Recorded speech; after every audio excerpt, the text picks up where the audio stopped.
Welcome to another episode of the Nick and CJ show.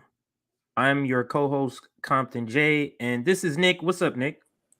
What's going on, CJ? Good to be here again for another Monday. We got a lot to talk about. Um, I was I love the new program that you're doing. Like Oh you're yeah, uploading. It's like every day at like 3 p.m. Eastern, right? yeah. That's when That's you when I usually go go live. live. So I saw you talking about this topic because funny enough, we actually both did this poll on Twitter. We both did a poll, and both of them Yeah. was extremely. It was like a civil war on my timeline Yes, about yes. Which uh, I saw your poll, but I didn't go in and read the comments. I just saw it was the a war, the bro. breakdown. I didn't know it was crazy in there like that. Yeah, but anyway, that was something that It's you mentioned a crazy. few times on your show, and that's why I like that's why I wanted to start RBN, by the way, because I watch all those streams with CJ, because like one of the reasons why we started this network is because I wanted to see more content from Black leftists and Marxists, right? So now I got to see that show. I'm watching that. That's what I want to see. I want to see more. I want to see different perspectives, right? And what we want to do at this channel, because there are a lot of unserious, almost like they're extremely cult-like partisan thinkers, Yeah. right? And I've been witnessing the discourse on the trucker convoy, and this been extremely interesting to watch. Extremely interesting to watch this media war, this messaging war that's going on between the people who support the truckers and the people who are like the truckers are Nazi white supremacists. Now, I've been following protests and social movements for a very, very long time. And I've seen the same tactics that is used like against Black Lives Matter or any other protests, right? Where they just try to blanket everyone as a negative. Mm-hmm. But at the same time, there is a concern as a leftist and as a Marxist. And this is something that also makes people uncomfortable. So when I shut down the idea that the people that support the trucker convoy, and we're gonna get to this very soon, like the people who shut it Mm-hmm. down today, oh my god, they all racist. Like, stop being ridiculous. You're using like establishment tactics. Like, how are you gonna call millions of people, 20% of the truckers racist? Because they have agent provocateurs. And I have a video showing where they was calling out one of the agent provocateurs. But at the same time, as someone who follow these movements, like when you see, and I'm gonna get your thoughts on here, CJ, and I'm gonna continue. Mm-hmm. When you see a ton of right wing Republicans, institutional capitalists support Yeah. the movement, so I want to have an honest conversation about this, and I'm joining Franco and Fiorella on Saturday. I would love to talk about with this. Like honestly, no, we came up Mm-hmm. with this idea because people fucking freaking out just over. There were people mad at me for even asking the question. I asked the question: should leftists support the trucker convoy? And people was like, "What? How dare you? This is this should be, this should be easy. This should be That's funny easy. too. Hell no, this is an easy decision. This shouldn't be a question. Why are you even asking this question?" Then there's some leftists like, "Hell yes. What the hell is wrong with you? Why is this even a question?" Right. And I'm like, apparently there are two sides of these two sides that strongly disagreeing with this. So I want to give your take, CJ, and I want to break it down. I want to give you guys my mindset on how I break down these movements. CJ, go ahead. What's your thoughts? Yeah, I sort of get the same. To me, I get the feeling that it's a debate between the theory of solidarity versus applying it and the problems with applying it. That's what the arguments. That's how I would categorize the arguments, because races, all those things, white nationalists, there's just so many questions involved with this. So Uh, CJ, Go this ahead. is this is what this is what I want to propose people to do, and this applies to all social movements. There are three, and I'll give a lot of thought to this. And there's really three categories that you need to look at when you deciding whether you want to support a social movement, right? There are the people. Who are the people organizing? Hmm. Then there's the ask. What are you guys asking for? And then there's the tactics. So let's divide it that way, right?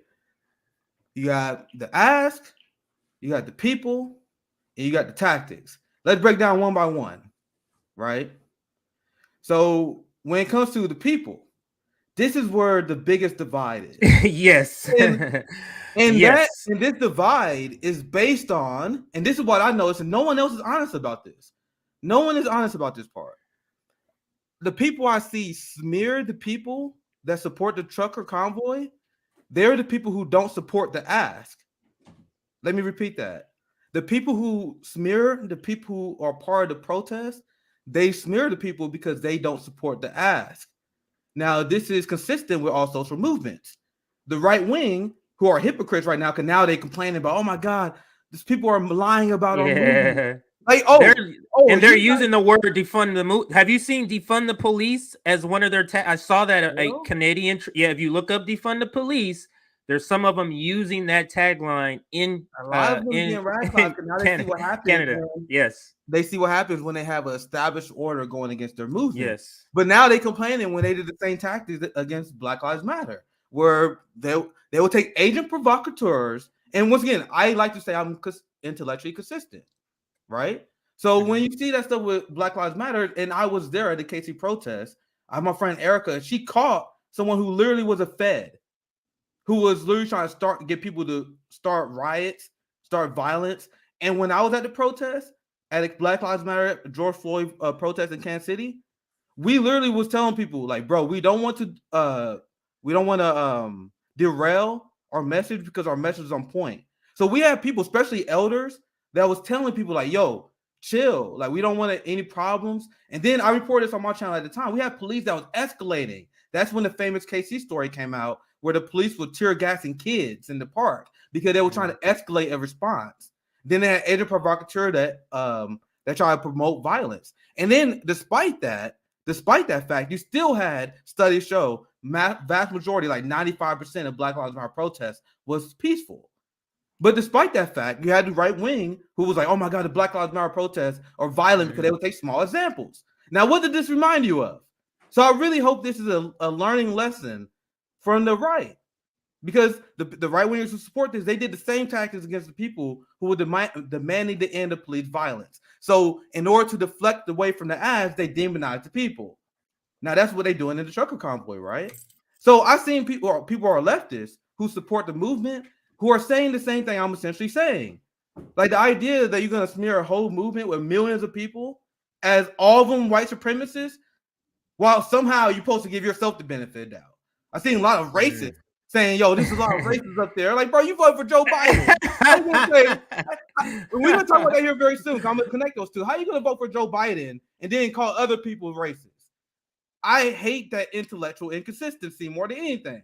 So there are people who are on the left that support ending the mandates. So they so they're the ones who say, no, these people are not racist. I have also seen the people, and they just so happen to support mandates. Sorry. Let me rephrase that so you guys understand. They are the leftists who support mandates. Mm-hmm. So to me, I think it's a coincidence that the leftists who support mandates, they are calling the truckers white supremacists, while the leftists who don't support mandates, they're saying, no, not all of them are bad. Of course, you see the correlation. Yes, asking the people. Yes. Go ahead, CJ. Right, but what I wanted, the comment that I want to say about how you picked up on that is, that's, in my opinion, when you notice that correlation or that pattern like that, that is screaming people picked a position and then found reasons after the fact. Yes. Right? That's what that screams to me, which means you're not being intellectually consistent. That's what that means. They part of the culture war. Yeah, you saying, no, white truckers, I want to be on the opposite side of them. So what is that opposite side over here? Okay, then they're racist. All the stuff that I'm seeing, all the pictures, the videos of people and stuff, all that stuff is true. But then if you're on the other side, it's like, well, it's so I know that's that's why I want to transparent. Talk about that. I wanted to talk about that because no one else is mentioning that.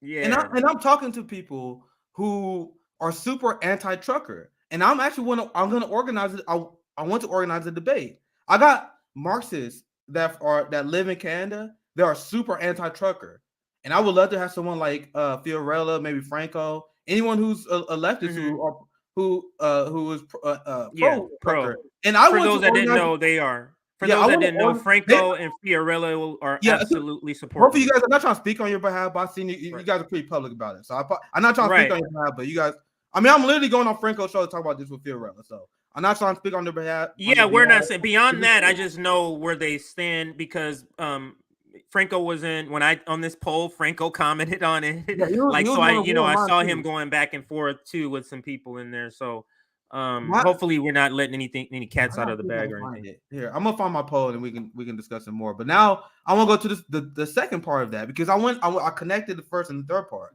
So I told you the three things that people that you should weigh regarding whether you support the social movement. We have the ask.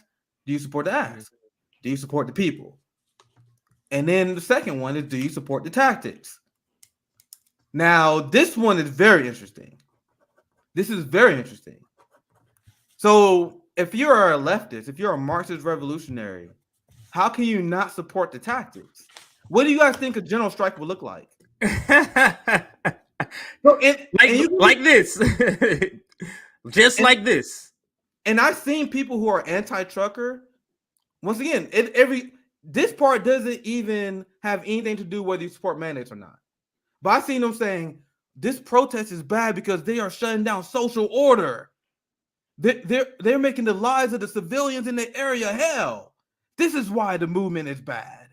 I've seen people make this argument. They are destroying the local economy. Workers are being hurt because of this protest. So I ask again, what do you guys think a revolution is going to look like?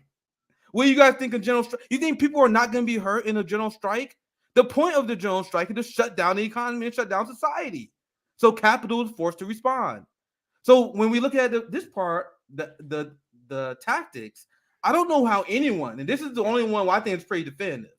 I don't know how anyone could be opposed to the tactics. Now, once again, we go back to the ask. So the people who smear the people are the people who didn't support the ask. So the people who don't like the tactics are the people who don't support the ask because they know the tactics to get the ask is successful. Right? So now let's review. Because now I'm not sense fitting. I'm telling you guys where I stand. That's my breakdown. So let's go over the three. The people. Do I support the people? A lot of shady people there, but that's irrelevant to me. The red flag is the institutional Republicans that support this. You got capitalists and you got anti-union people. And this is an honest conversation that a lot of leftists who support the truckers need to have. So if you have institutional Republicans, the capitalist class, anti-union busters are leaders of this, what do you guys think their long-term goal is? And I'm not saying this is not a reason to not support the movement. But if you guys are not even having that conversation, you're not even prepared for the eventuality of this movement being hijacked by the capitalist class. You're fucking Sean Hannity was the tweet support of this. Do you guys really believe that Sean Hannity was tweet support of a movement that is actually going to challenge power? So now that's three. Now let's go to one to ask. So I am a leftist who is anti-mandate. So the people who smear this movement, that's literally the most important part. The people who don't support mandates, they're usually going to side with the truckers. And the people who are pro mandates, they are not going to side for truckers. And everything else is noise. Everything, I'm telling you guys, people say, oh, don't support the truckers because they're white supremacists. Those people support mandates. I've been noticing this. I've been watching this. So it has nothing to do with the quality of the people. It has nothing to do. So the first two you can scrap. The people and the tactics, usually leftists will agree with, but they are using the fact that they don't support mandates to smear the other two. So now to the ask, this is where I pissed a lot of people who support the truckers off. Maybe we should go through the thread. And this is why I'm going to talk to Fiorella and Franco. Okay, like, we got to talk about this. Hey, a lot of y'all mad. Let me see this. Let me see this. I'm going to show you guys a tweet. Because I'm like, as an anti-capitalist, as a Marxist, you guys realize at this point, and I've been paying attention, the trucker convoy is quite literally protesting to return to the 2019 status quo. That's their ass, CJ. We want to return to the status quo of 2019. That's weak as fuck. And there's a lot of people who got mad at me for saying that. But you guys have this massive movement. You got truckers on board and farmers on board. And you essentially just asked for the return of the status quo. Now, this is why I wouldn't pick the mind of the leftists who are anti-mandate, which I am. Because the argument is we're stuck with COVID and we got to learn to live with it, right? Mm-hmm. Which I agree with. So the argument that Marxists and leftists should be making is that we should not return to the old society we came from. COVID-19 is the opportunity to transform society to the society we always been. And our message has to be, because we're stuck with this virus, because we don't have healthcare, we have to demand healthcare. Well, Canada, they have healthcare, but there's American trucker protests that are being planned, right? So that has to be part of the ask. Challenging the capitalist class who stole a ton of wealth during this COVID-19. I think that has to be part of the ask. There are truckers that need better wages. Are the truckers in Canada, are they asking that? Are they asking for that? Let me jump in here, Nick. Go ahead, CJ. I want to hear your thoughts. Go ahead, bro. Because this came up in the earlier stream, and this is my question to everybody.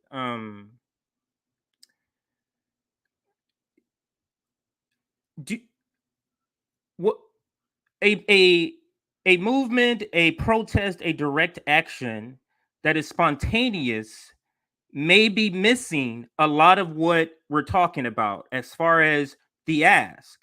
Meaning, if this was real, like let's say that this is real for sure, like we know that it's not, racist behind it. If this was real, this was a spontaneous direct action, meaning they didn't know about a mandate last year, so they were preparing for this. This mandate is something relatively new, and if the deadline was coming up, that's how this kind of spurred. So I would just want to add to the discussion, when we're talking about the ask the people and the tactics, or maybe it's just the ask, is there a difference between something as a spontaneous, for example, let's say there was an ask last year for the George Floyd protests. Would that ask be different because that was spontaneous and there's no real organization behind it that is able to come up with the official, a better list of asks? How are we framing that, seeing that the same way as a general strike that's planned for a year? You get what I'm saying? Like, this has to be added in. Like, are we having expectations for this freedom convoy, Nazi convoy, whatever you want to call it? Like, we're looking at it through the eyes of a planned direct action between an organization that has solid, you know what I mean? Versus something that's just spontaneous because this mandate is new. This is not something that they would have planned for. So I just want to add that part into the conversation. I want to say something. I want to say something because I see a few comments like this friend of the show, Bill Bradley. I don't care if they are right or left, if they have a good ask or bad. They are workers want to withhold their labor. They are halfway there. They need to be deprogrammed. I actually disagree with the first part. So I told you there are 3 reasons why you support a movement: to ask the people in the tactics. Now, once again, let's say if I like the people, I like the tactics, but then their ask was, I want to keep marijuana illegal, right? Imagine if there was a protest, there was like, we don't want to increase the minimum wage. We're fighting against the minimum wage increase. You won't support that movement. I don't care. I don't give a fuck who is in that movement. Imagine there was a protest where there was like, we want to increase the military budget. We don't spend enough on the military. I don't give a fuck if there's nuns, teachers, and nurses that part of that movement. I'm not going to support it. So the ask is important. The ask is everything. No, how I read his comment, and thank you, Bill. He was on the show earlier. How I read the comment is that not necessarily he's saying this is why I support them. Just the fact that this is a group of people who is halfway there to where we need more people to our movement. They are halfway there. They're getting the tactic. So let's deprogram them further. So I don't necessarily see this, or maybe Bill can correct me. I'm not sure you're saying. I think he's just bringing up the fact that these people are halfway there through for the. for people to understand how bad capitalism is and what it does, these people are already there. You got You to get what ask I'm yourself, saying? why are they there Yeah. though? Like, are they like? There's a lot of people who are pointing out that a lot of Not these people because are of wealthy, theory. that they're coming Not from because of capitalism. theory. Yeah. They're So, not. It's not because of theory. Like and we like. yeah, and the reason why I'm bringing this up is because the mandates are dropping, guys. You got, Mhm. and this is why the neoliberal establishment is panicking, because the trucker convoy has seen massive success because of the tactics, and the ass was on point. They shut down shit, and now the Canadian government is conceding. The Democrats are lifting mask mandates. The Democrats are lifting mandates for like you guys are winning. So this is why, as a leftist, I am being critical now because okay, you guys are winning. Now where the movement going to go now that mandates are being lifted? Are you guys going to turn this giant movement into an anti-worker movement? Because there have been segments of this protest that have been strictly anti-communist. So I'm not saying that part of the whole movement, but if you're a leftist, you got to be very, very disciplined about not allowing the capitalist class to hijack this movement. You guys understand what I'm saying? Now, this is something else. And once again, I like Bill Bradley. That's why I'm reading his comments. Like, if I don't like these people, if I didn't like the people, I wouldn't read their comments. Like, literally that simple. So now there's just one correction I do want to make from Bill, and I do see a few right wingers saying this as well. American Marxists are just jealous right wing truckers are better at protesting than they are. Are they really? I actually would dispute this. So I explained before, there are institutional Republicans in the right wing. They had the entire right wing establishment supporting them. And there's a video I'm gonna show you guys, and this is a lot of liberals melted down at this because there was this cop, and I'm gonna find it because I saw it on my timeline earlier. There was this cop that was talking to this protester, and he was like, "We support you 100%. We support you guys." And then now I have heard stories about the police in Ottawa and Canada being divided on this issue. But do you guys think the cops were divided on Black Lives Matter? No. So that video, I'm gonna see if I can dig it up. But everyone was melting down because the liberals like, see, the cops are complicit with the right. But then you guys want to fund the cops more, so explain that. But anyway, so the point is, the reason why left protests are, and I've explained this concept many times, they're not successful because our protests are shut out by the media. This protest is getting all media play. This protest is supported by at least one side of the institutional party. Black Lives Matter, despite the right-wing rhetoric, was never supported by any of the large parties. You did a story. You explained this on the other stream before, how Democrats was always against Black Lives Matter. Do you guys know in 2015 there was a memo that came out with in the Democratic Party that explicitly told them not to support Black Lives Matter, and then they wasn't hiding it. Nancy Pelosi was asked on CNN, "Do you support Black Lives Matter?" And her answer was no. She said, "No, I support the cops." I reported out on my show like 2 years ago. Joe Biden on the national debate stage was asked, "Does he support Black Lives Matter?" And he said, "No, I support the cops." So this myth that the Democrats have ever been supportive of Black Lives Matter was never true. Well, they support the hijacked version of that, not the real grassroots activists. So and this is my only response to Bill. Well, see, I like Bill. This is not a Bill call out session. The only reason I read his comments because I know he's good faith, right? So the only correction I would have to this, the only reason they have success because, bro, like if you have any movement that's really challenged capital, if you have a movement that's really challenging the police and military industrial complex, do you think they're gonna allow that to live? Now, a movement that is designed to end manage was once again the right wing institution support. Of course, they're going to be allowed to protest. Do you guys see the difference? CJ, what's your thoughts?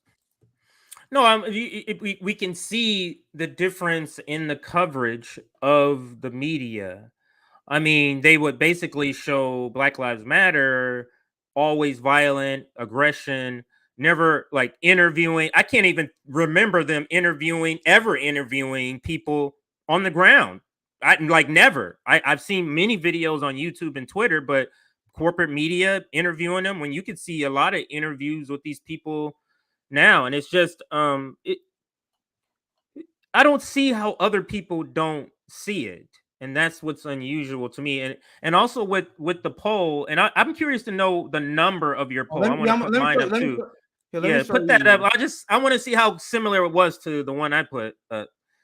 Let me. I'm gonna show you guys this. I had this pulled up, and now I'm gonna find my poll because this is the point. This is the point I was just making that sparked a ton of discussion. And I found it very interesting. And Franco is strongly supportive of the truckers. He reached out, and I'm always down to have a conversation. I I don't know if Franco been paying too much attention. I don't know if he thinks I'm super anti-convoy. I'm not super anti-convoy. I told you guys, when we break down all three, the ask, I support the ask. I'm anti-mandate. I support the tactics. And the people, I'm neutral on. Because I'm like, kind of sketchy, but that doesn't change the fact that I support the first two, right? So overall, that's net support, right? So this is my criticism of the convoy. This is why I tweeted, and I'll pull the poll up. I said, I'm still confused about the ask of the truckers who are protesting outside the mandates. Now, this is what kind of made people mad. I said, all they're essentially doing is protesting for the return of the 2019 status quo. That is weak as fuck. And I still believe that. And there are people like, yeah, man, we got to ask for the return of 2019 status quo because right now we are living under intense authoritarianism. The status quo of what? It's missing. I'm missing in a sentence. So I didn't mean to interrupt you, but it was like, this is important because we live under intense authoritarianism right now. I'm like, we live under intense authoritarianism in 2019. Like, is this a movement that's going to be against the Patriot Act? Like, are we going to use this movement to go against the police state? I don't see it. Like, I don't see the right wing. Once again, this is the important part. The mandates are being lifted. They are winning. Jimmy did a story on this. They are winning. So if they are winning, what's the next part? Are the right wing going to continue to fight against authoritarianism? I am warning the left. They are not. They are not because they still support the police. A lot of the right wing Republicans in the United States, they support the Patriot Act. They support endless war. They support NSA spying. There was a story that just came out. The CIA is actively spying on all the American citizens. But you guys like, I want to return to 2019 when there wasn't authoritarianism. So I'm sorry, guys. As a leftist, it's kind of a joke. I'm gonna be real. So I don't know this information. So is that literally what they said they want to return? So are they talking about the trucking rules? They want to return to 2019 trucking rules? Is that what they're saying? Yeah, they just want to return to like when there are a lot of truckers that are part of this, right? I'm not seeing the ads being the truckers need better pay because there's a large segment of Indian Canadians that represent a large segment of truckers in Canada who need better work conditions, right? So the capitalist truckers that are against the mandates, I'm not seeing them stand in solidarity with the workers that demanding wage increase. You know what I'm saying? You know what I'm saying, CJ? Yeah. So my criticism of the movement, despite the fact that I support the ask, I support the tactics, and I'm neutral on the people, is the fact that the ask is weak. And if you, I had a lot of people upset at me for saying that, especially on the people who support the left, the convoy on the left. But you could support critical. We had to maintain. Like, why can't they support it and have a critique that is still a weak? Like, why is that not possible to people? That's weird to me. Like, it's possible to have both. Yeah, it's possible to have both. I think I have a unique take on this because I've seen people like they plant a flag and people do this all the time, and I've never been like that. I've never been like that. Hold on, what do I have to search to find it? I'm gonna put leftist. I'm trying to find my poll.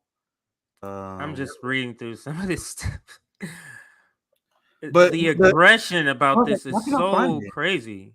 The aggression. I'll put mine up while you're looking. And then we'll start with mine, and then I guess we can go to yours. I'm sure you can. I know I retweeted it. I found mine. Okay, you can put yours up, and then hold on. Let me take mine down, and then we can put mine up after that. We can kind of compare both of them. This is a very interesting topic to me, guys. It really is because like people who are pretending this is an easy question. Like, I've seen people say this all the time. Like, I asked this question. Look, 16,000 votes. Like, this is very wow. This was I can't see the numbers. What is the numbers? The numbers as far as 154 quote tweets. Look, and then if you look at the breakdown, we had 16,000 votes. 32% said yes. 56% said no. No. Should have left it. Well, now, and you guys gotta remember, this has probably been bombarded by liberals and right wingers, but it is a very interesting case study, though. So no, this is very similar to mine. Was 53, almost 54%. About 54% said yes. So it's very similar to your poll when we're talking about the total. But mine is also broken down between leftists versus non-leftists. But if you're talking total yes and total no, that is almost identical. Look, you see, this is Franco. He was like, "You got some questionable followers," and they saying no. So you see how people are like going hard on this, but I broke down my feeling on the movement. It's very, and when Franco reached out to me, I don't know if he knows that I'm not completely anti-convoy. I just criticize the ass, and I criticize the direction. Like, and I don't, as it is right now, I do not see this becoming a working class. I do not see this being a pro-worker movement. And people get mad at me for you guys get mad at me for saying that, but I say that so we can put pressure so it can become one. Because as it is right now, with you guys holding hands and being uncritical of the capitalist class who's supporting this, that's a mistake. I really do think that's a mistake. But sorry, CJ, go ahead. What I was gonna say is I wish the left can have these types of discussions and disagree and not let it get to where I'm not now your comrade. People was canceling each other over this. That's what I don't understand. It's like this is the part where leftists still don't understand how they're conditioned by the duopoly to treat politics in that way. To treat politics, and we need to. Politics is really just life. Right, so you're treating life this way. I don't. This person is a Rams fan. I'm done. Like that type of response. It's about not connecting, not having community. That I think that's really a thing that the left still is the same as liberals and that's why what we're gonna do is different. That's why our channel is rejecting the bullshit. This cult-like behavior, and that's why I want to organize a legit conversation. And I know I literally got a few. Like I have people that in the tweet I literally said I'm gonna host a debate. I have people that I want to be part of it, and I want to encourage dialogue where everyone else discourages it. My last thing I want to say on this topic, because this is important as well. Remember the connection I was making between the ask and the people, and one of the reasons why leftists get extremely passionate about this issue is because there are a lot of people who are not arguing in good faith. So they're canceling each other over this issue, because if you're someone who is supporting the convoy, they're saying, oh, if you support the convoy, you're a white supremacist sympathizer. You're a white supremacist sympathizer. And my thing is like, who is the judge on who a white supremacist is? The people who are saying that this convoy are white supremacists. The people who are saying that are people who support mandates, and they just don't like the ass, so they just call them white supremacists.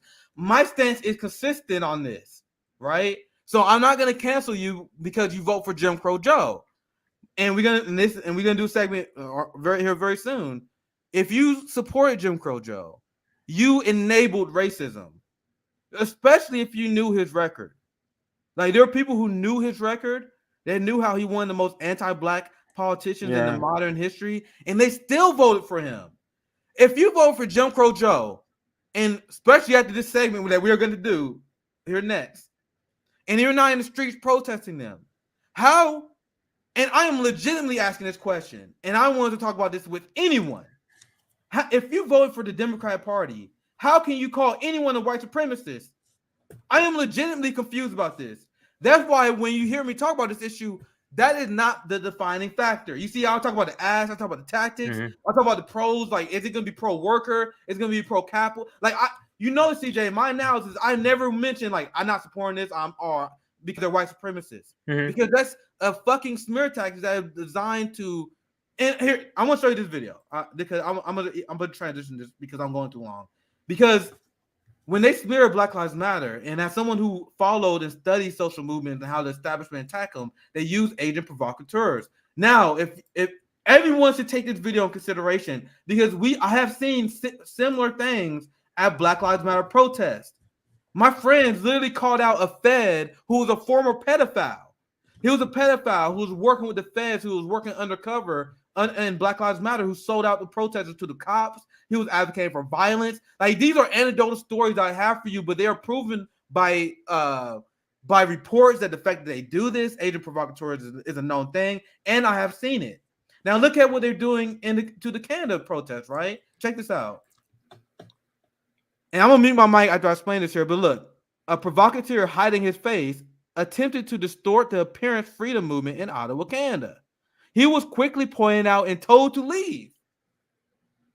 And this is all the people who are debunking the idea that this is a white supremacist movement, this is their argument. And the people who are leftists that are saying that we can't support this movement because it's a white supremacist movement, they're kind of being dishonest. Because the argument that the people will support the protest, they're not making the argument that we should support white supremacists. They're making the argument that this movement is not filled with white supremacists. And then, so you guys need to come to that agreement.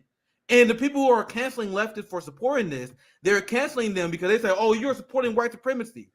No, we're not accepting your premise that this is white supremacist, right? Right. But anyway, let's watch this video. But I don't understand how, if the minority is what you're describing, if the minority of the people of the group is racist, how is everybody racist? That's what I don't get, that jump.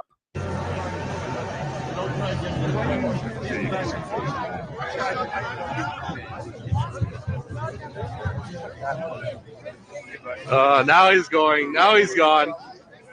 We called him out. He knows. He's going to hold it. And why is he all dressed up like that? Oh, why yeah, is his face all covered and stuff? CJ, I'm about to mention that. There's you notice that he wearing a mask? Why is he wearing a mask? He's a fucking Fed. God, as I've been an activist, and there are tactics there are things that you got to be able to spot out. You got to be able to spot out Feds. There was a similar guy at the KC protest. This guy he was covered in mask. He was hiding his face. They hide their face because they're fucking cops and they don't want to be identified. There was a viral video, I won't be able to find it, but of this guy who was caught out. He was smashing windows. He was smashing windows at the Black Lives Matter protest, and the right wing, they were like, "You see, Antifa, they are destroying their communities." Meanwhile, everyone was like, "No, fuck that guy." They called him out, and there was a video that was on Twitter, and it was like, "Hey, yo, get the fuck out of here. Who are you? Who are you with?" And then he and like that video, it's the same thing. You see how he walked away real quick? Walk away real quick with the mask on so you don't know who he is. And then that guy in that video, he was waving like this racist flag around, right? So they can get pictures and say, "Oh, this movement is filled with white supremacists." And then I seen pictures and people say, "Yo, this is why this movement is filled with white supremacists." Because look at these Nazi flags. There were Nazi flags at this protest. And whenever I see the picture, it's the same one, CJ. It's the same fucking picture of like 3 people on the corner holding up Nazi flags. And my question to people who are worried about that, how do you know they're not Feds? That's the same question I asked to people who smear the George Floyd protests. The same right-wingers who smear the Black Lives Matter protests as violent. I asked them the same question. How do you know the people who commit the violence not Feds? How do you know that? You're making the assumption. So you got any thoughts, CJ? That's really the last. Yeah, I just don't understand. I don't understand people's inability to understand like nuance, because a lot of things could be possible. Let me take you through it, Nick. Okay, could this have been a grassroots thing that started? Yes. Is there enough people in the group where some of the people can be racist nationalists? Yes. Is their ask pretty terrible? Not at all what workers should be asking for. Yes. Like, all of these things could be true. And just to go, "Oh, no, I already know. I saw a white supremacist picture. I'm done." I don't understand, or I do. This is the state of the left, Nick. And I think it's our job, the RBN. We have to do streams on tactics, on revolutionary discipline. What does it mean? This is what's going to happen. This is how your response should be. Like, we need to do a stream on the CIA tactics too. That list you got, literally, I have that written down as a stream. We have to do where all we do is just go through all those points and understand this is how it's going to look in the real world. If we're out in protesting, if we're out doing this, this is how it's going to look. Go ahead. I have an idea for a stream because I can't find the graphic, but there was a graphic I was seeing a long time ago. I gotta dig it up. It's how to identify a Fed at a protest. And as someone who was active member, I was like actively involved in the George Floyd protest. I was talking to a lot of activists who had way more experience and knowledge than I do. I'm far from the knowledge bureau guy. Mm-hmm. There were people that was telling me like, "Yo, you gotta be able to recognize when someone's a Fed." And like covering the face when they That's a big one. Like, there's a lot of, I don't know a lot of them on top of my head. Like, my friend who caught the pedophile fed, the reason why they knew he was a fed, because he would always disappear when shit got real. And then the police busted their medical equipment because he was pretending to be a medic.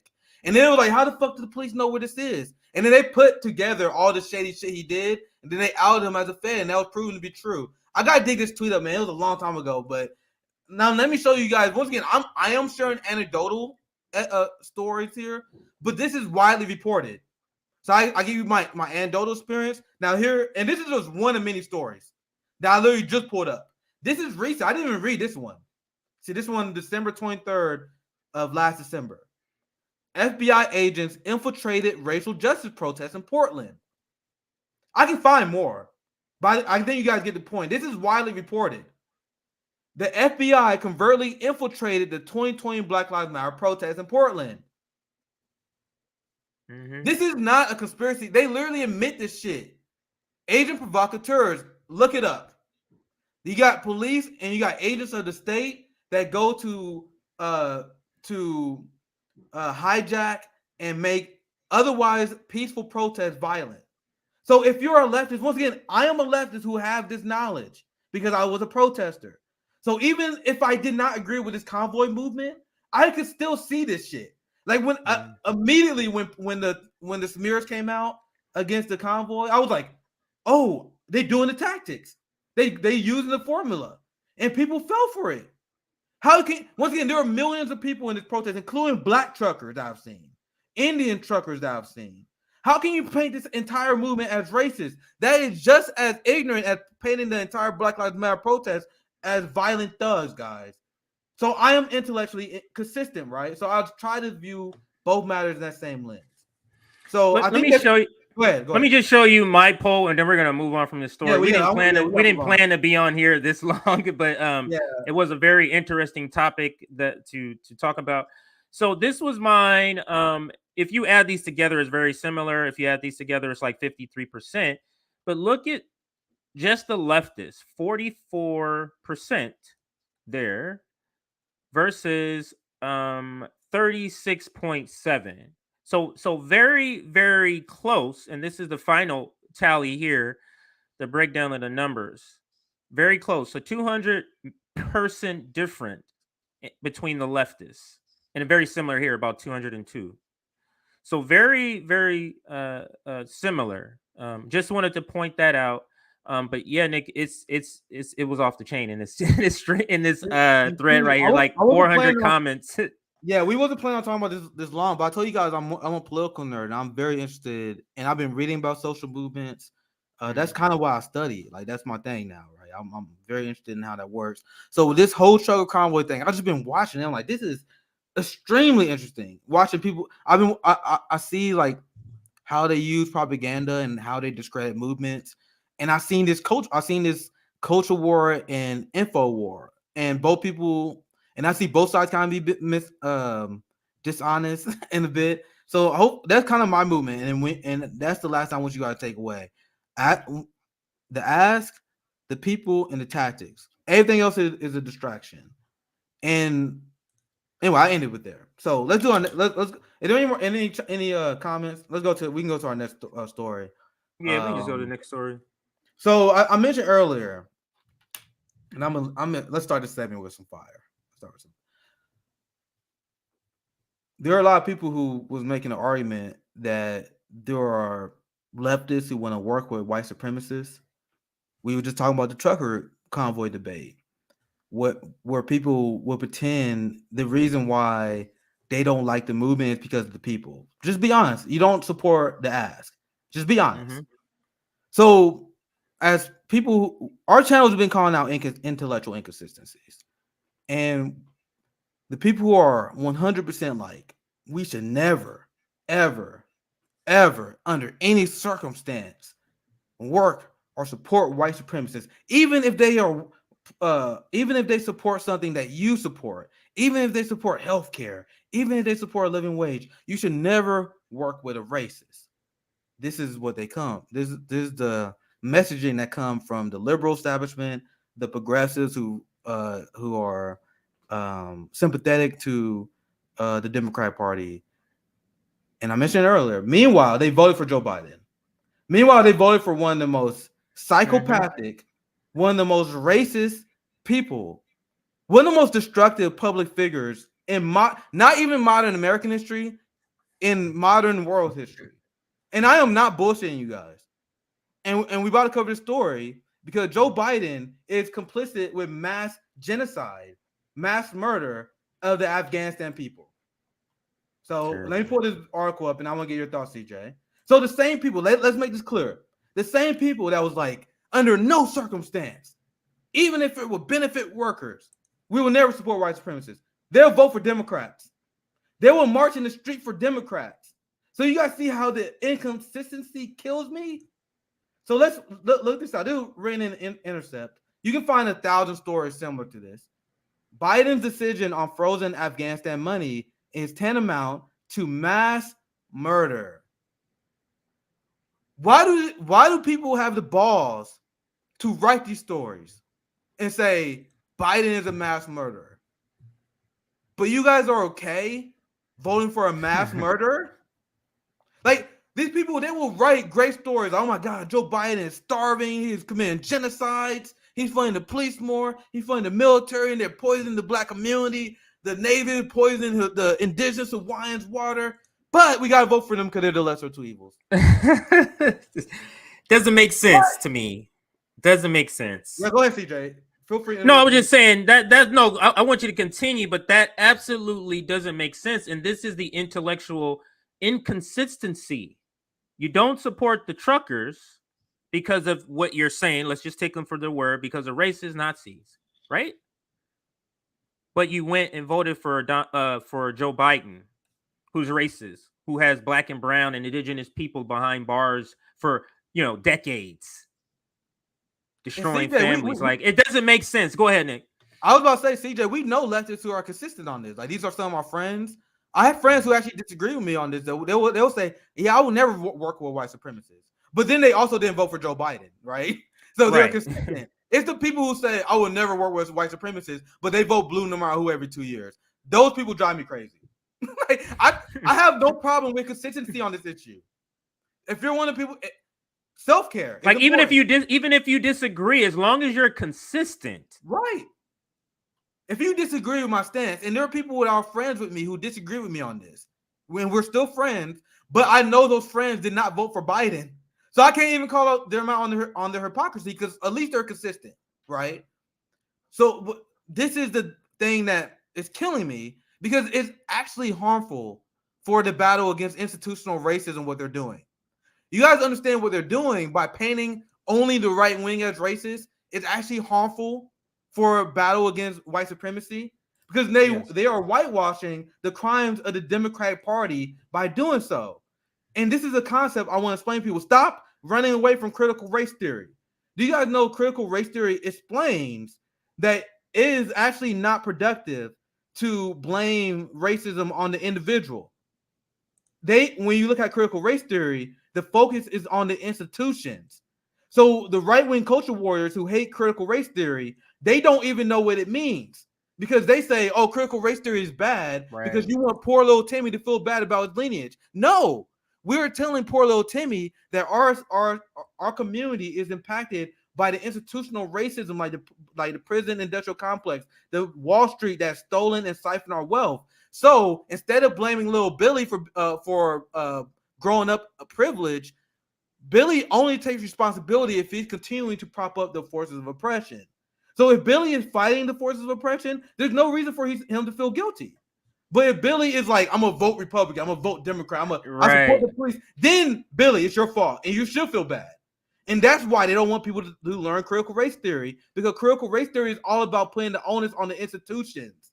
Now, did mainstream media tell you guys that? I have done a lot of reading on this ever since this controversy. That is, when I read more about critical race theory, the right-wing meltdown makes even less sense. Now, my point is, the Democrats will pretend that they support the concept of critical race theory, right? Now, a lot of Democrats expose the fact that they don't even understand it. So critical race theory put the onus on the institutions. So how can you say you're aware of critical race theory and you are a race ally, when you know the onus is supposed to be put on the institutions, but you vote for the guy who built the institutions. Joe Biden built the racist institutional systems that we live under. So going by critical race theory, you cannot support the Democratic Party and be pro-black. I repeat, look at the title of this video. Supporting the Democratic Party makes you anti-black, and I am quoting critical race theory as the reason why that is. CJ, you got anything you want to add? Because I've been random. I still got a lot to say about this. You're muted. Go ahead. You're muted. No, I don't. I do. I mean, but you're right on point. That's why I'm fine just listening. But you're absolutely right. You're absolutely. Go ahead. No, go ahead. Sorry, put this in there, then I'll go ahead. Go ahead. Put this in, then I'll go. I saw this comment. I have to. Sorry. I apologize, CJ. But look, critical race theory has no class analysis. That is not true. Critical race theory is literally being critical about race that is being written by anti-capitalist black people. And you guys understand, race is class. So when people write about critical race theory, they're saying we need reparations because of redlining stole our wealth. Civil asset forfeiture stole our wealth. So is civil asset forfeiture stealing the wealth of black people? If the police state is stealing the wealth of black people, how is that not a class analysis? You guys understand critical race theory is the ultimate class analysis because it's saying the reason why black people are financially struggling is because the capitalist institutions. How is that not a class analysis? So people are so confused about it. But CJ, go ahead. I'm sorry. No, it's still a gap. There's still a gap with some of our white comrades in understanding that race and class is one and the same, in particular with black people. Like it's one and the same. And this is something that before I became political, I've always said this. It is one and the same. If this is a better way for you to understand it, this is making it more simplistic. It's not this simplistic, but making it more simplistic is you have categories of class, right? So the word black, which identifies us, is just the title of our class because you understand that race doesn't really exist. That's what I don't understand, why people don't get how race is class. Race is made up. So if you're saying race is separate from class, you're saying race is a real thing, and it's not. That's what critical race theory says. Race is not a real thing. Yeah, I know. I read just a little bit, not as much as you, but I did read a little bit about this, and it is a made up thing. It is just a title of this group of people's class. That's all. That's all it is. But it's hard, Nick, to disconnect really 400 years of conditioning through education, through movies. It's hard to just get somebody to do that. You get what I'm saying? Without them sitting down and doing this intellectually, understanding how this works. Race is completely made up. Black is not a race. White is not a race. These are categories. They only exist in the United States. So our class, the people who are of this shade and from our region on the planet, the name of that category of class is black. That's the name of the category, not us. That's the part that's hard to disconnect for some people. Go ahead, Nate. Yeah. So the last thing I'll pull up on this, and then we get back on topic, because I pulled this up many times, but this is like the number one thing that highlights how race is class. And people, I want you guys to understand, I've been tagged by race reductionists and class reductionists. And I don't understand why people separate the two. That's why they get upset with me. They're a class reductionist. They will say, "Oh my God, you talk about race so much." Then race reduction like, "You talk about class too much." Hopefully, I got that right. But I'm like, why are you guys separating the two? Like, as if the realities of race isn't defined by your class, as if the capitalist class did not determine your race. And also, I want to show you guys this, and then we move on back to the story. So, when you hear about this, South Carolina civil forfeiture disproportionately target black men, and then the number that's cited is like 60% of the people who have their wealth stolen via civil asset forfeiture are black. Now, civil asset forfeiture, the working class lose more money via civil asset forfeiture than they do criminal burglary. So criminals take less money than the police does, but they target black people. So how are you not connecting the class and race issue there? This is directly connected to our wealth and finances. Wall Street taking our wealth is directly what you see how they when it comes to finances, they don't even connect the two when it comes to black people. Like they don't care. This is the reason could be the reason or one of the reasons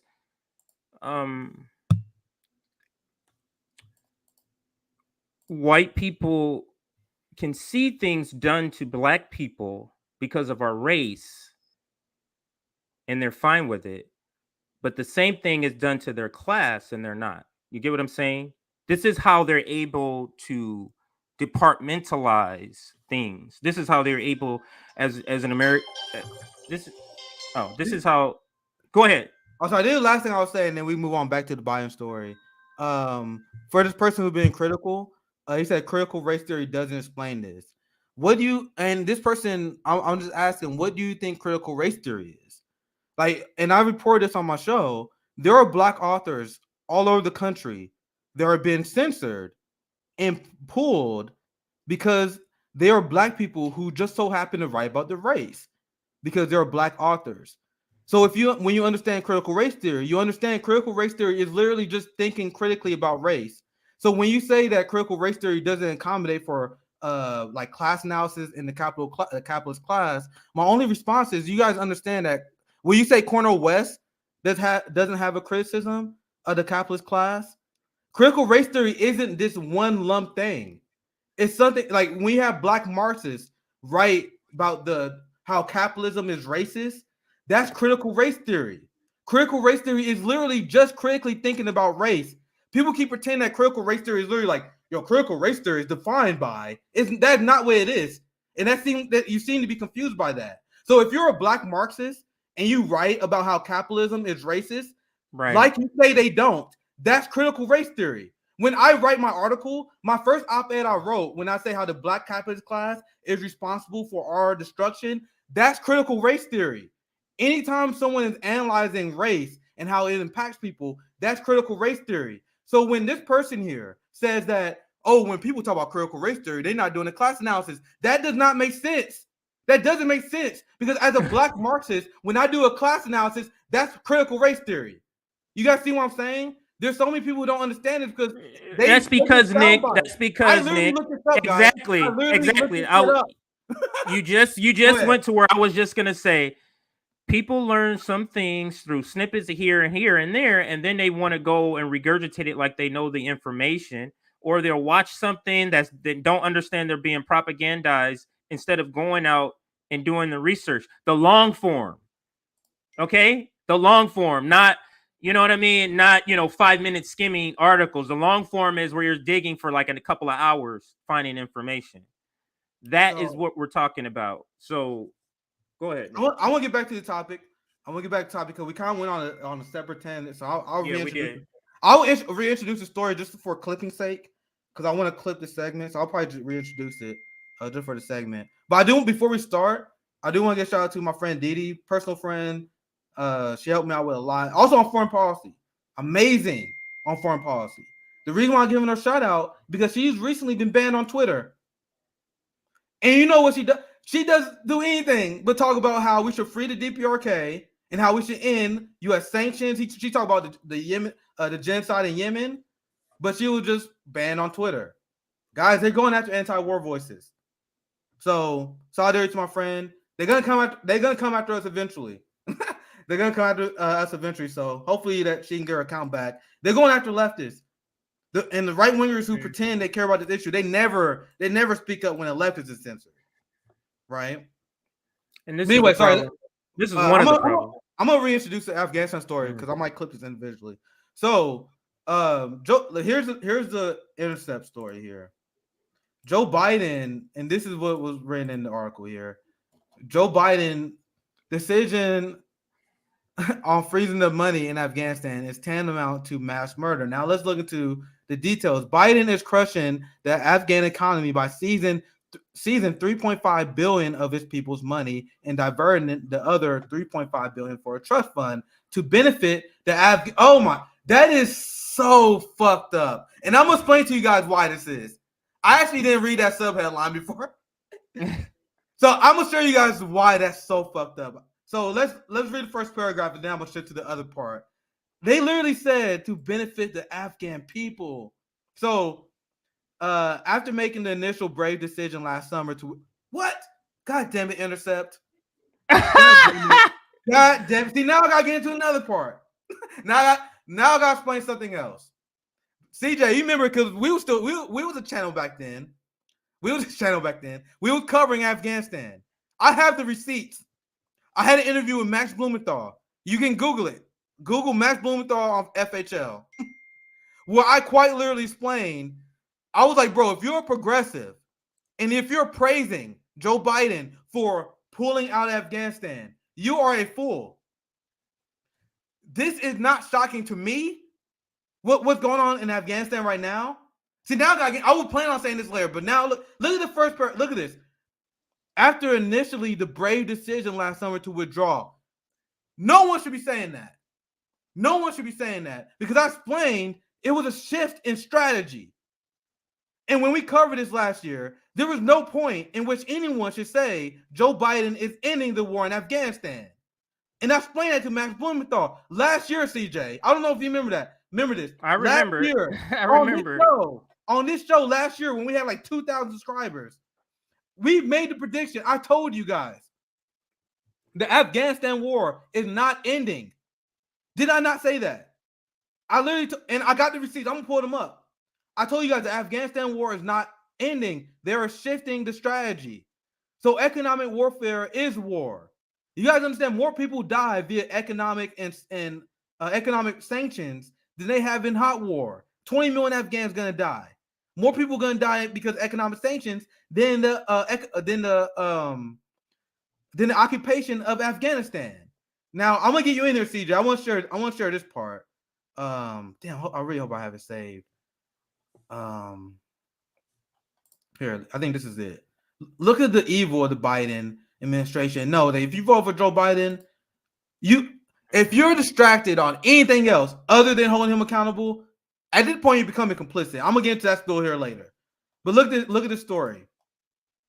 Give me a second. This from the New York Times. And look, people was pissed. Because now people are saying what we have said on the channel last year, CJ.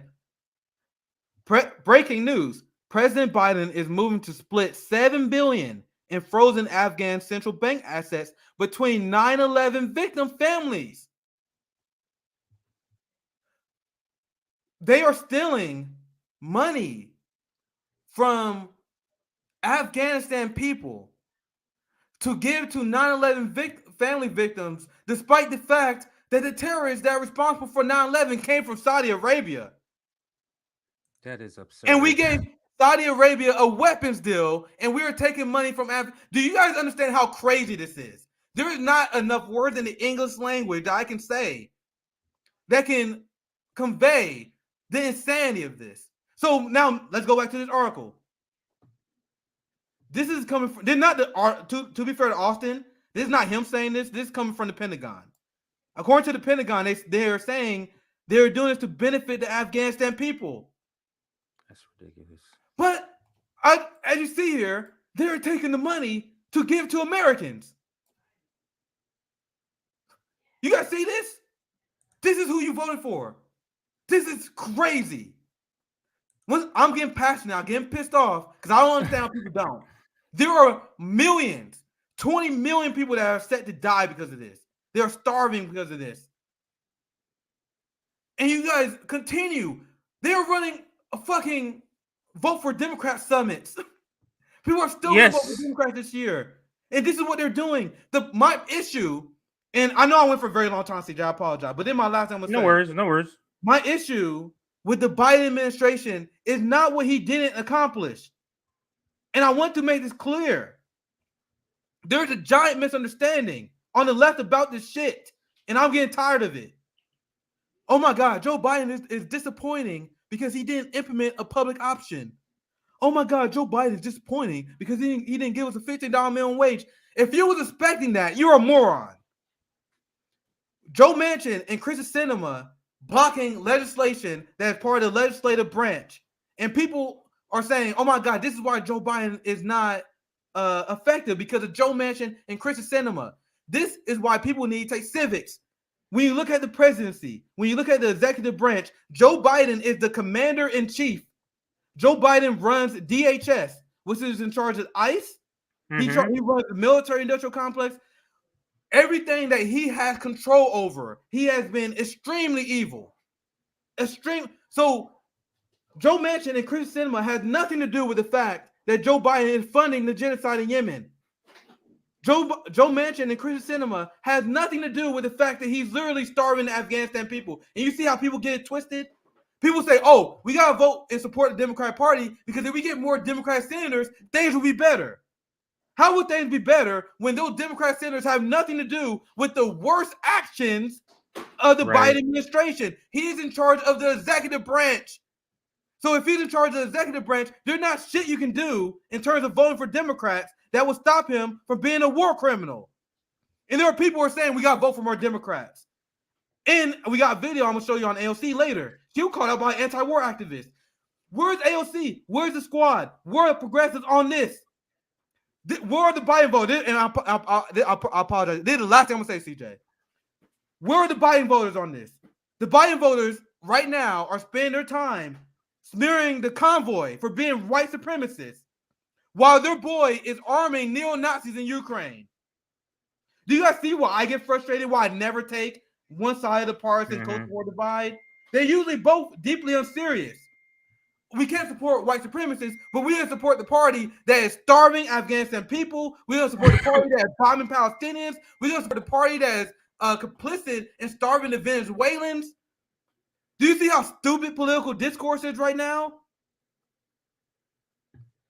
I still got a lot to say, but I'll pass you, CJ, because that was like 15 minutes of me just going off. So and that's good because let me show you this here. I'm gonna start with this video. Now, it is a corporate news outlet, so they're gonna say a lot of things. So I want you to talk over it, Nick, if you hear some of the propaganda, because you'll hear, bullshit. Yeah. But still, I'm playing it so you can see the state, the condition of what's happening in Afghanistan. So, but what it says, the text is Afghanistan's in free fall. Thousands of girls denied an education. What rang true to me, or what rang back to me when I was reading this, Nick, was I think it was the last time of our show, we read a headline or we read something where CIA push feminism to fight against Afghanistan or something like that. I can't remember the story, but it was a tactic that they wanted to implore. And then I see it in real time, how they're using that here. So Afghanistan's in free fall. Thousands of girls denied an education, women banned from going to work, and its people are starving to death. As if we don't have any connection. You see that there? The U.S. don't have any connection. They're just starving. Like this, just food just stopped getting to them. So let's listen to this story here. It's almost 6 months since the Taliban swept to power in Afghanistan. When the US-backed government collapsed and American and NATO troops retreated. They rule the land with their rifles and restrictions, but that isn't enough to run a country. It takes money, experience, and support, and the Taliban have almost none of these. Afghanistan's in freefall. Thousands of girls denied an education. Women. Now, you see the title? Dire hunger crisis unfolding, but they have to squeeze in all this propaganda in the beginning. Like, when are you getting to the story? An American and NATO this is Taliban propaganda. This is terrorist propaganda here. Rifles and restrictions, but that isn't enough to run a country. It takes money, experience, and support, and the Taliban have almost none of these. Afghanistan's in freefall. Thousands of girls denied an education, women banned from going to work, and its people are starving to death. Why is he talking like that?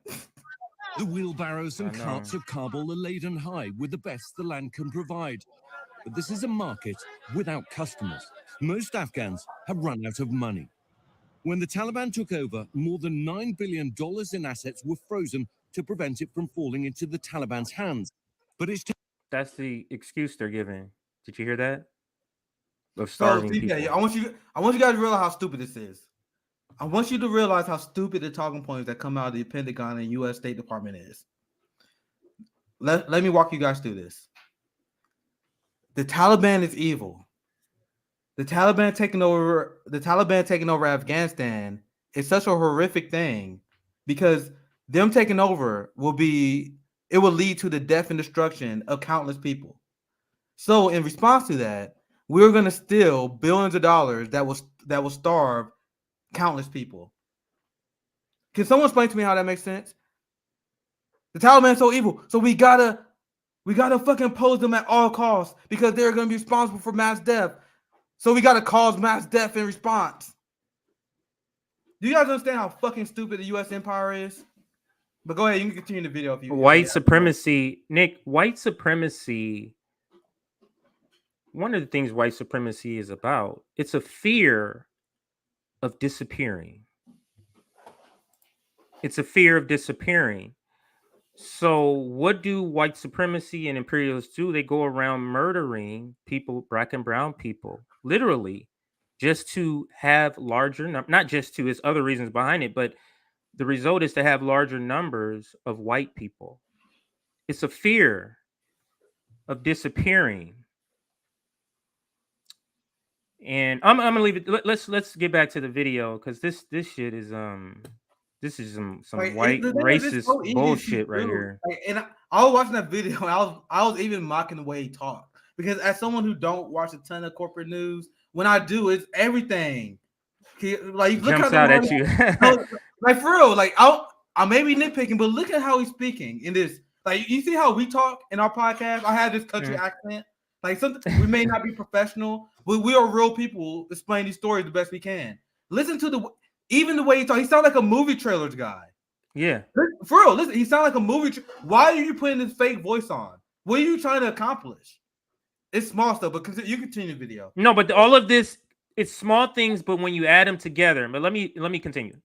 It's taken just 6 months to drive 23 million people to the brink of starvation. And the world is now realizing without financial aid, normal Afghans are doomed. They're just now realizing that. Everybody on the planet needs money and stuff to get food supply. They're just realizing they need it too. The UN has about $135 million in Afghanistan, but it can't access it because the Taliban-run central bank lacks the infrastructure to... You see the shifting of the blame to the Taliban? This entire story. It's literally just Joe Biden. It's literally just Joe Biden. Yeah, it's Joe Biden. Every day. But they have to frame it for Americans as it's not Joe Biden. Because you can't sell Americans on being okay with this. There's no amount of selling that you're going to sell Americans on being okay with this. So you have to sell Americans that somebody else is creating it. You get what I'm saying? That's what you have to do because you're not going to sell this. You're not going to sell starving kids and Americans are going to be like, yeah, no, you're not going to do that. Go ahead, Nick. Can I read a comment real quick? I want to read it from go ahead. Akwesi. He said, love, brother Nick, is our revolutionary love. Black leftists just need to put our mind together and conjure the black radical tradition. Absolutely. Much love. I tell you guys, unless it's obvious when I'm digging to someone, like there are a few times where I went hard at a troll, but for the most part, when I read comments of people I know that are good faith. So we had just a small disagreement on critical race theory, but it's nothing but love. At this channel, we want to be able to disagree. Yeah, we want to be able to argue without canceling each other. So I just want to read this comment because wasn't trying to pick on Bill or this person. I just think we had disagreements that were worth highlighting. So much love to you too. So we absolutely. I want to share this. Thanks for pointing that out. Yeah, go ahead. Yeah. Well, I'm not like when it comes to people I'm friends with on here, people that are friends, like I highlight them because I know they're good faith.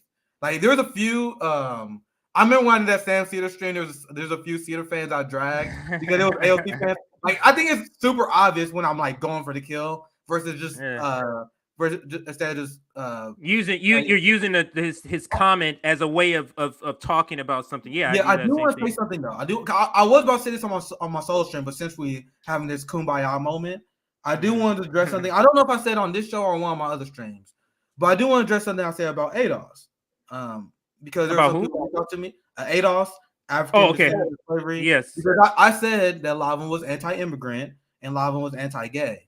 And a lot of them reached out to me and they was kind of disappointed I said that. So I'm on the air. I'm saying I apologize for that.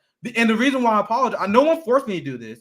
The reason why I'm doing that because I disagree with painting a broad brush on a movement. So when I saw people say, "Oh, I think it's unfair that you paint the whole movement as anti-immigrant," I do take that back. But I'm gonna throw this caveat. The reason why I said that is because the guy who ran against James Clyburn, we had him on our show.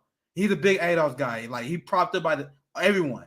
He's anti-immigrant. He was anti-gay. He went after my brother JB and RJ because of their sexual preferences. So my mistake is I took one, like, you know what they do on convoy? They took one person, one group, and I represent. And I do believe there are smart segments because I've seen it of ADOS people are anti-immigrant. But I do take. I don't think I should have painted the whole movement as a broad brush. So I do retract that. But I want, especially as a Black Marxist, I want us to continue to be critical of like any regressive thoughts we see in the movement. So I probably overreacted, but I have seen it. But I don't think it's a good idea to paint the whole movement as a broad brush. So that's just me. I'll about to do it on my solo stream. I think now is a good time to say it. Good. Let me put this back up. Then let's try to finish another minute of this because it's important. There is some other parts that they talk about. Yeah, there's some other parts they talk about here. So let's listen to about another minute of this. The need only grows, battling hunger that will not wane, feeding lines of people that only grow longer. The hunger that stalks this land now saves its cruelest blow for the smallest of bellies. In December, we went to the Indira Gandhi Hospital in Kabul. It's the only one in the country dedicated to caring for children. When we visited 2 months ago, its wards were overrun with malnourished kids, emaciated and sick, with bloated stomachs and limbs, so young and yet already fighting for their lives. Little Mohammed here is absolutely tiny. He's 2 years old. Nick, how do you vote for somebody that does this? There are a lot of people, CJ, that haven't seen it, or they don't force themselves to see it, or maybe I'm giving them too much credit. Like, if you see this shit, you still vote for this? You're insane. Like, you know what white supremacy says, that there's a just reason for this. There was a just reason for slavery. There's a just reason to massacre the indigenous population on this land. Oh, it's there's even a more just reason. It's extremely insidious, actually. I want to see if I can find a tweet. I shared this on my show before. It may be deleted by now. It was on the International Leftist Coalition. I remember Asal was extremely pissed. Yeah, fiery rant about it. But I shared a tweet from this organization, this person, pretty big. And what it was like, yeah, there are a lot of kids that are dying, but these are bad kids. Like they went referring to the Syrian crisis. I forgot exactly what. Well, Palestine or Syria. But anyway, I shared this tweet on the International Leftist Coalition where the person was like, well, even though those kids are dying, that's a tragedy, but it's not the same as white kids. And that's the dominant. And people were dragging this person, and he was like the main character of the day on Twitter because it was like, what? You are disgusting for saying that bombing kids overseas is justified. But I highlighted the fact that, guys, this is the dominant world. That's the dominant belief. They just don't say it out loud. Yeah, that's the dominant belief right there. Yeah, I'm gonna show you guys the tweet. You can go ahead, CJ. I'm gonna show you guys what I'm talking about. No, that's the dominant belief. I mean, it's not a coincidence that all the freaking conflicts we're in are conflicts that doesn't involve any white people. What the fuck? Like, this is easy. Like, this is easy to see the white supremacy in this. Do you think they would allow kids in France to have this shit happen to them? In Australia? Absolutely not.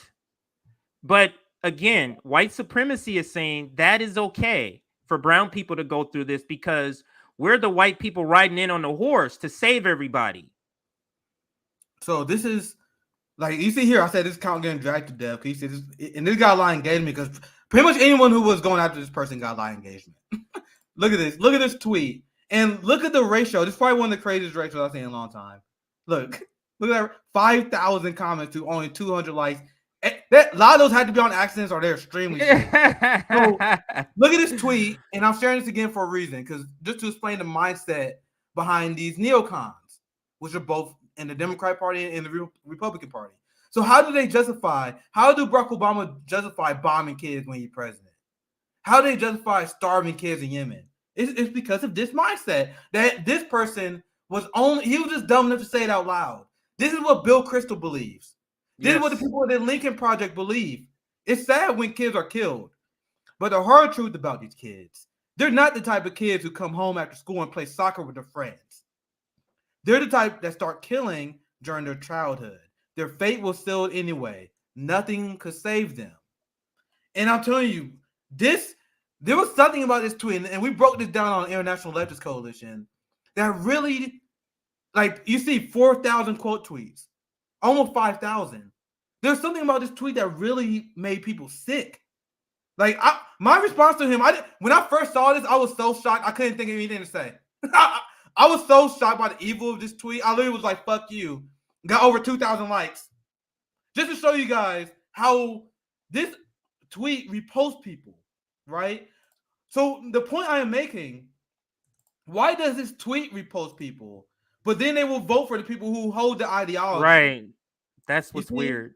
And once again, I've seen people that I know for a goddamn fact, like even blue check shit libs, that was quote tweeting and dragging that account. But you're gonna vote for Biden in 2024. So how is this not? I don't know. It don't make sense to me. Like, it's so insane. But I think we finished the Afghan story. You got anything else? And I want to get to the Afghan story before we get close to ending. Yeah, then let's quickly cover. Unless you want to do the Pelosi story last, not Pelosi, but defund the police. The defund the police, the supporting, Democrats is anti-black. I just wanted to cover some things. You points. You want to do that one? Okay. Yeah, you cover the story, and I do the story after you. After that, next. Okay, so let's now switch to this here, and that's really, to me, the nail in the coffin. It's already been there, but it's been illuminated, a spotlight put on that last nail in the coffin. This interview that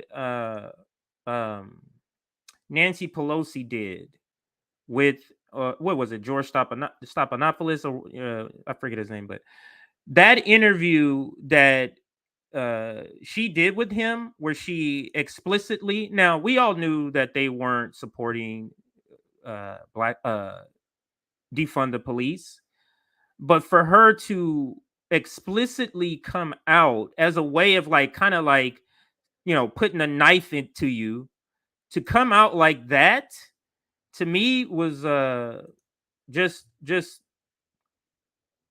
it's like telling black people you don't matter. Just think about this, Nick.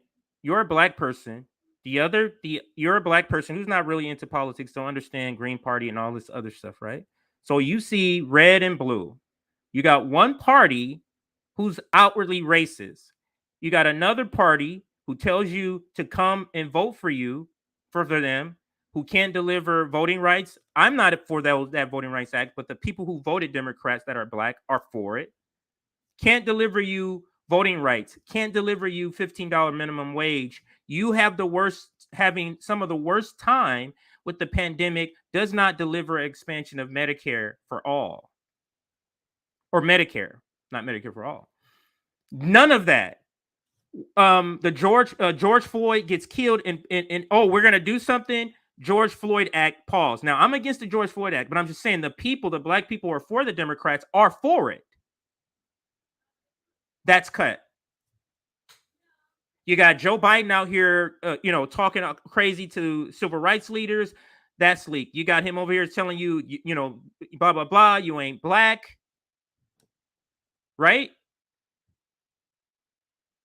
What about the party is good for black people? I'm just trying to see what are we waiting for here? And then on top of all of that, Nick, You have these cities where this police brutality is going on, ran by Democratic mayors. Democratic mayors are in bed with police unions. They want to fund these police unions more just to get the number down so they can go to the next election, right? They just want to get the crime rate percentage number down just so they can go to the next election. So that's what they do. They sell their community out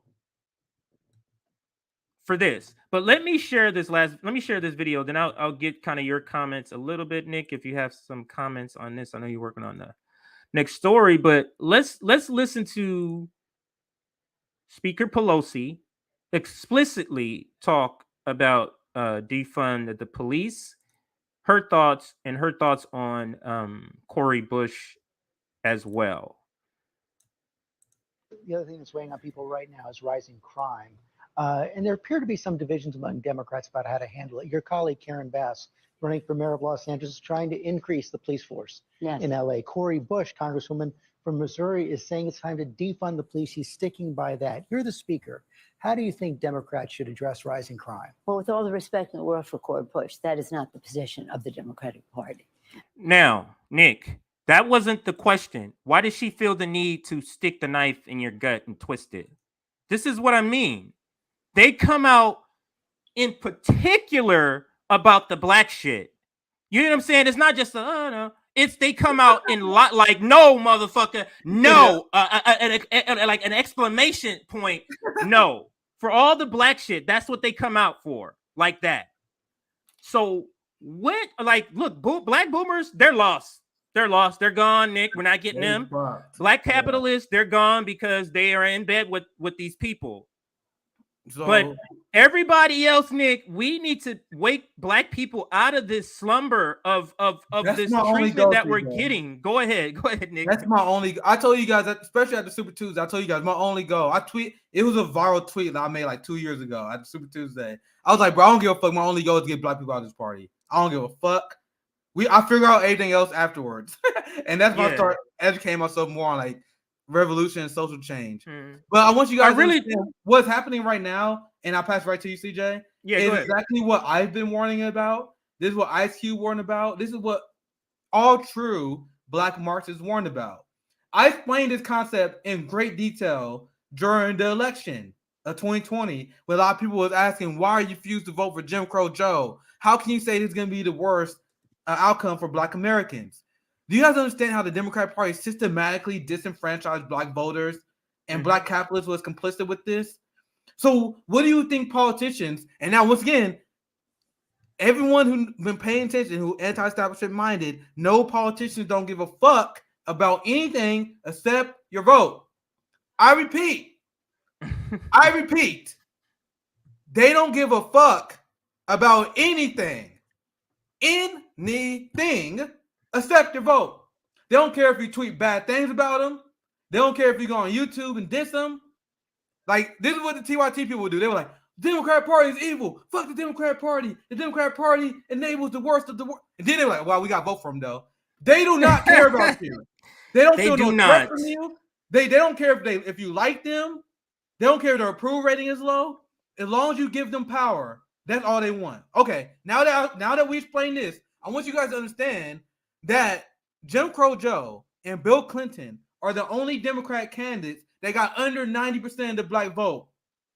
I repeat, Bill Clinton, who is considered the pro-black president, Joe Biden got less than, they're the only two Democrats in the last 50 years they got less than 90% of the black vote. Okay, so what do you guys think happens when you have a political party that knows for a goddamn fact that 4 out of 5, at least, black people are going to vote for your party if they're going to vote?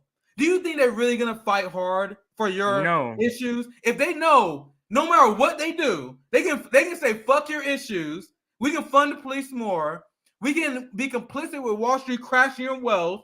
We can govern the states that are responsible for stop and frisk. We can be responsible for the killing of Amira Locke and George Floyd. But despite the fact that we spit in your face, the black boomers are still gonna kiss our feet and stay on the plantation. A lot of you motherfuckers got plantation mind. And people got so mad at me because I am beyond tired. And now we are in the point right now where we gotta have tough love. Because if you're black and you still voting for the Democratic Party, you are on the plantation. Yes, right wingers use that, but that is on point. If you're voting for this party, your mind is colonized. You are on the plantation. Nancy Pelosi made you her bitch. And I know it's hard to hear this, and I'm saying this in an aggressive way because I want to shock you. I want you to be mad at me because if you get mad at me for saying this, you know something's wrong. Yeah, you're gonna go look it up too. You're gonna go start checking shit. Like, let me see if this motherfucker's right. That's what they're gonna do. However, Nick, you need to wake him up. If it's like this, CJ, you gotta wake him up. I remember when Eric Adams was elected. I was like, bro, any black motherfucker that vote for Eric Adams, you guys are low IQ voting motherfuckers. People got so mad at me. People were like, how dare you say black people are low info voters? And I was like, bitch, I call everyone who vote Democrats low info voters. Especially if you're, and I double down, like, especially if you're black and you vote for the guy who still supports stop. By now, because you're seeing how it's affecting it. So, yes, it's even more. But Nick, let's explore just this one point you made, or we're making, leaving the Democratic Party. This is something I think why even the Democratic Party still kind of panders to us, even though they're not really doing anything. It's that they know if large segments of the black population remove themselves from the Democratic Party, thus moving themselves from the duopoly, what are black people going to sit and do? Nothing? Or are they going to start building movements? Going back to our revolutionary roots. It's very important for black people to stay invested from the duopoly point of view. It's very important because if black people don't stay invested, if Democrats are not delivering, then we start creating channels like this, organizing, saying, what the fuck are we doing here? You get what I'm saying? So leaving the Democratic Party and not really having another mainstream party to jump to is going to leave black people with another option. Well, we need to make shit pop on our own. We need to get shit cracking. And I think I'm ready for that jump, Nick. I'm ready for black people to make that jump. Right now.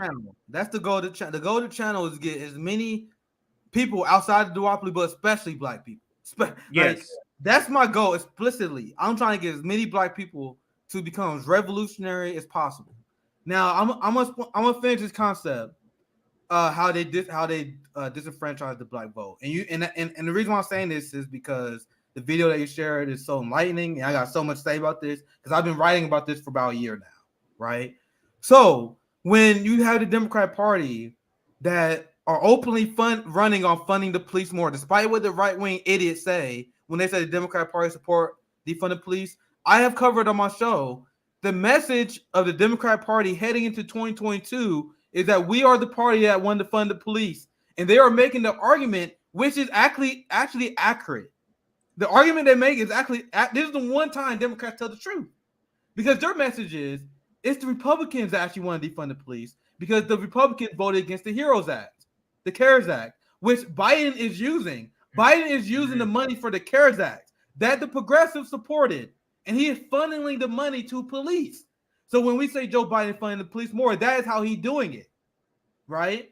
So when the Democrats say Republicans actually support defund the police, they're actually telling the truth. That's true. Because if you look at how the Republicans want to take the money out of funding from municipalities, that will actually hurt the police, right? So why are Democrats doing this? Because despite the narrative that the Democratic Party is the party of women, right?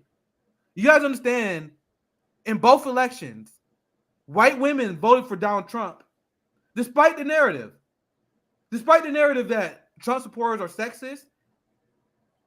Not only did Donald Trump get more white women votes than Hillary Clinton, then in the re-election, he got a higher percentage of the white women vote than he did in 2016. So the Democrats see that the suburban white women vote is up for grabs. So since they see that this vote is up for grabs, they compete for that. They compete for the Right. vote that's up for grabs because they know that they have a large percentage of black people on the plantation that will vote for them no matter what they do. So if they got if they have a large percentage of black people that are going to vote for them no matter what, why would they have a black agenda? They might as well have an Exactly. agenda for the people who are divided. So white suburbia is divided on whether they should vote for Republicans or Democrats. So they appeal to them. And this is the argument that I made last year that made a lot of people pissed off. Because I said, if you're black, and this is the last thing I'm going to share, CJ, I'll pass it to you. If you're black, when you give up all our power, you sell all of us out when you vote for the anti-black Democratic Party because you cut off our legs. This is what Ice Cube was saying. And Ice Cube was attacked because he said we cannot vote for the Democratic Party without an ask. Right. Now, this is my theory of change that I was trying to explain to Voss. I was trying to explain to these progressives before I completely kicked these motherfuckers to the curb. I was trying to yo, I want you guys to understand where I'm coming from. Then I realized it was a lost cause. So let me explain to you guys my theory of change for the black Americans when it comes to electoralism, right? The only option that we have. So I voted Green in 2020 and 2016. Now, I have a lot of criticism of the Green Party, but I am a policy-based voter. And I believe it's way more realistic to take over a party that believes in this stuff than taking over the Democrat Party, right? Right. So this is my theory of change. And I'm not saying that the Green Party should be 100% has to be our mechanism for this. But look at the platform here. Do you know something here? I know you guys can have a hard time reading it, but you want look at this. Look at the social justice tab. The Green Party was the only people that was running on reparations. And then they support ending the drug on war, ending the war on drugs. A 75% military budget cut.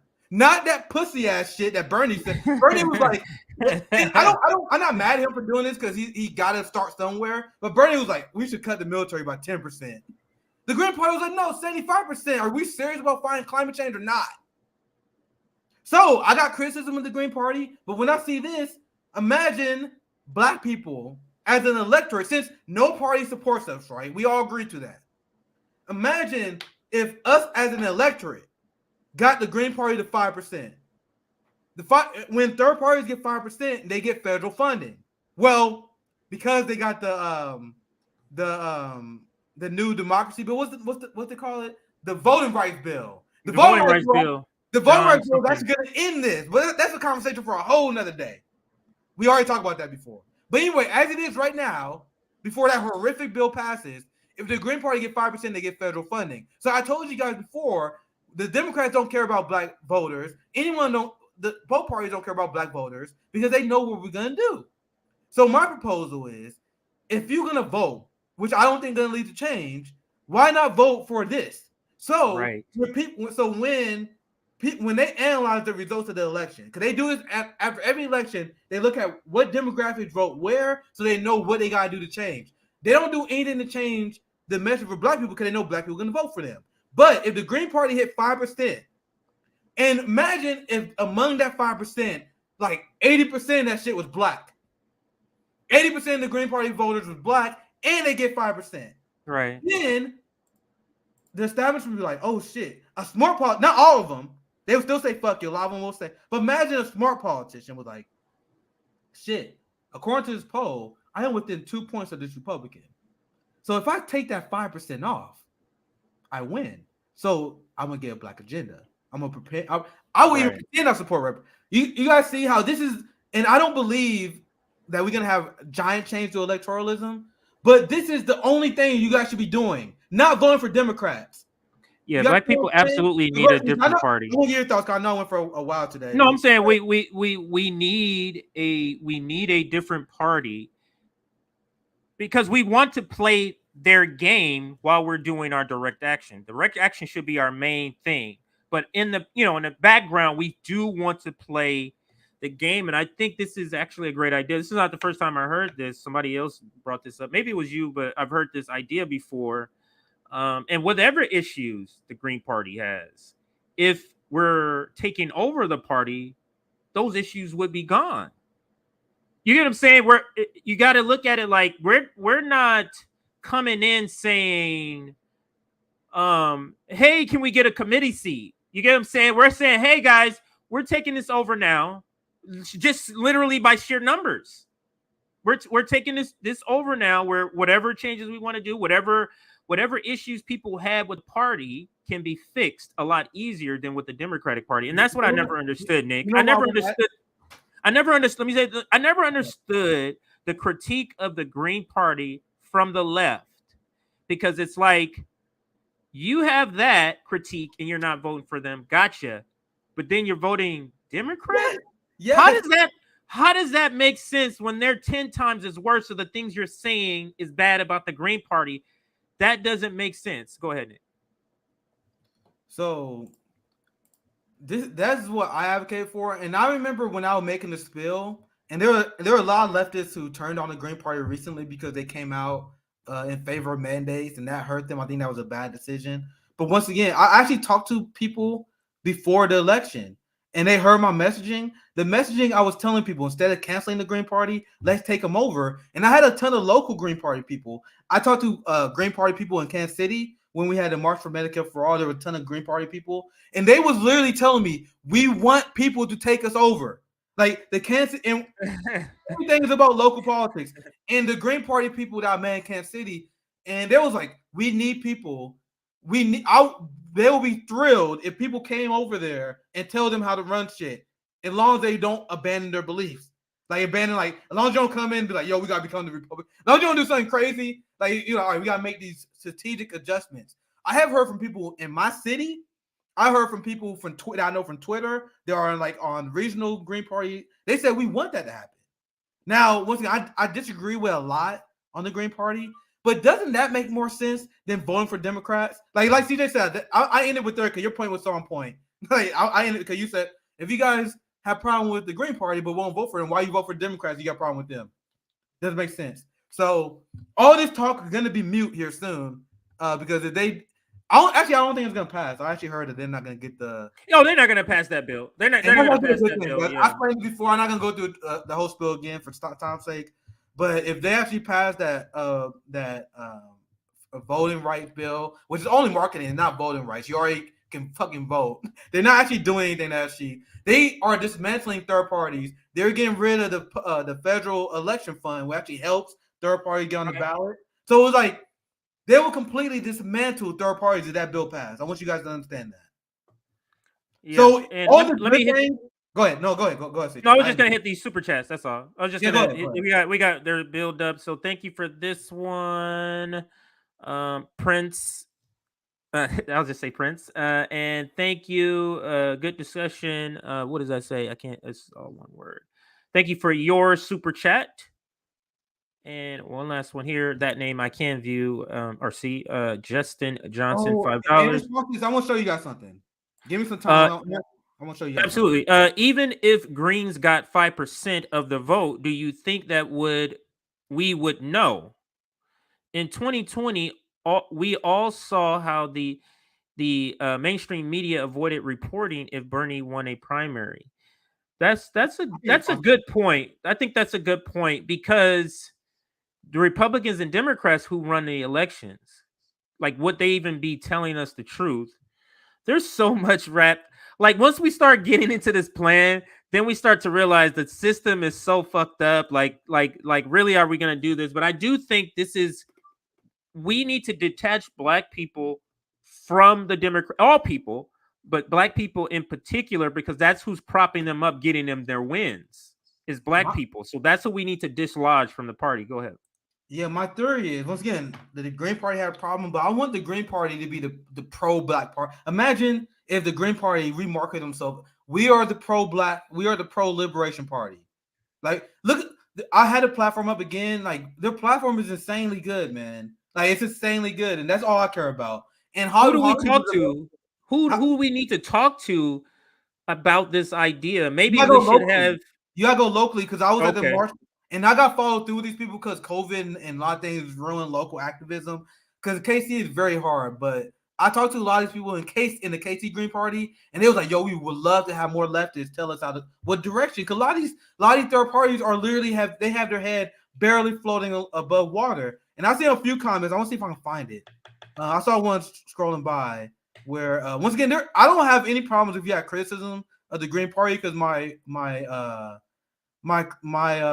response to that is let's make it better. But I can't find a comment, but someone was like, the Green Party is unserious because they have a hard time getting on the ballot. And I'm like, they're not a reflection of the Green Party. Guys, the system is rigged. I see people attack the People's Party because they say, oh, well, the People's Party, they're not serious. They don't have ballot access. The People's Party just started. Do you guys have any idea how hard it is to get on the ballot? Do you guys have any idea how much they rigged the game? So imagine the Green Party with, they barely had their head above water. Imagine if they have, like, in my vision, a ton of black Marxists, black leftists that say, oh, shit, you support reparations? You are bad on few issues. Let's fix the messaging up and let's turn this to the pro-black party. We can get 5%. We did that. They're not doing it though.